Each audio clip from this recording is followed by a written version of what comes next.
amerikanina le hoe Thanksgiving rehefa volana novambra fotoana ivorian'ny fianakaviana ifalian'ny fianakaviana miaraka amin'ny fotoana fa ny tena zava-dehibe ny tena antony tsy le hoe mifamory fotsiny ray andro miloha dia tsy maintsy efa tonga ny fianakaviana fotoana ny famiran-keloka ary tena hoe fialana amin'izay zavatra tsy nety tamin'ny taona lasa dia izay ny anaovana an'ilay tsanganafo manodidina ny tanàna na arindana ozitrika mba hiala amin'ny dody fantatsika tsara fa niafo fandiovana volamena tsy maintsy alefa miafa zay vao mamira ary zay le totsaina napetraky ny malagasy isa mampiavaka ny fankalazana ny fitsingerenana ny verena fahaleovatena sahala amin'izao ilay resaka arendrina nambaranao teo avy amin'ilay atsanganafo iny zany ve natonga n'iny arendrina iny lasa tateo arina en général tsisasiaritra kely ka tena izy mihitsy tena iny tsanganafo iny zay lazaiko anao hoe niafo fandiovana azy zavatra ataontsika hoe zavatra nampalahelo na zava-doza ny tanga tamin'ny ota fahafatesana rehefa tonga ny asaramanitra na ny andro fandroana tsy maintsy mifaly daholo ny rehetrarehetra satria iny tsanganafo iny hoentina manodidina zay le tanàna sotr'izay dia efa tateo arena le olona ny any ambanivohitra ny mbola misy manao tsanganafo mbola mitondra le manodidina ny ary tena anatin'ny kolotsaina malagasy mihitsy hoe niafo fandiovana manadio hitanao fa mbola fomba taloha fa amin'izao fotoan'izao ny olona efa tsy dia raha vao avy mandevina alohan'ny hidiranao tsy maintsy mandoro zavatra eo alohan'ny varavarana mba tsy hanaraka anao any zany fanaharatsy sy ny longo sy ny namany toetsaina malagasy zavatra e tsaratsara ny ampatsahivana azy ka hitanao fa amin'ilay mandeha le tondrara dia efa manomboka saratsara ka mitombo ny tarantsa namay roa taona lasa zay tadidiko tsara telo taona lasa tranoko dia amoron-dalana dia mahita ny ankizy manao arendrana miaraka amin'ny mozika ny zandarina eo amin'ny eo akaikina eo dia mahafinaritra ery mahita le ankizy be mitondra arendrana dia ndray mandray manaraka ny atsika dia ny maramila avy ao arena akory ny alaheloko nahita dia telo taona lasa angambo zay tsy monisy mitondra arendrina ntsony fa le zavatra mipipika sy ny ohatry ny angamena vavy iny indray netin'ny ankizy tena zao mihitsy ny taotsaika hoe very tanteraka le mamalagasy fa misy fa rehefa atao arena indray dia ohatra miverina kely indray le arendrina ohatra verim-panantenana indray hoe mba tonga saina ihany indray le malagasy hitao zany rehetrarehetra zany nge ny antony tsahivantsika azy andrimato gasikary verina n'izany hoe makaiza ny ampopo malagasy zany feny amin'izao fotoan'izao ve dia tena iangaviana entanina mba tsy hitako hoe isa-minitra isan'andro hoe manangana saina nefa io saina io anie no entiky ny hoe mampaleo tenanao na fiandrana-pirenena indrindrindrindra ananao fiandrana-pirenena io hira-pirenena io tsy amin'izany fanananao hira-pirenena fanananao saina-pirenena no manavaka anao amin'ny firenena rehetra manerina an'izao tontolo tsisy manana amin'ny saina mety mitovy loko fa tsy mitovy ny fiseho ivelany manana hira-pirenena fa tsy mitovy ne zany anie tokony fatatritsika nety ianareo mon général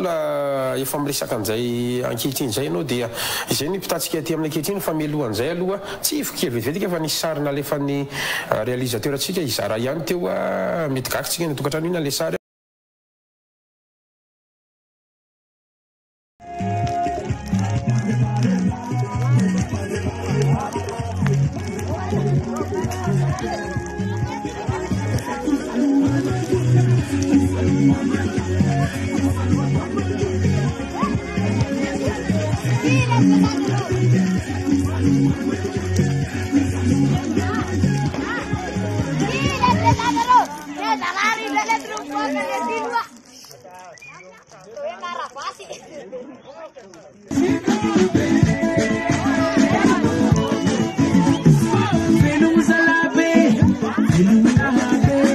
Mandiwa Kilma, Mandiwa.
Tsara fotsiny tsy azo aby lamba dia afo dia tsy maninona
Puskin na to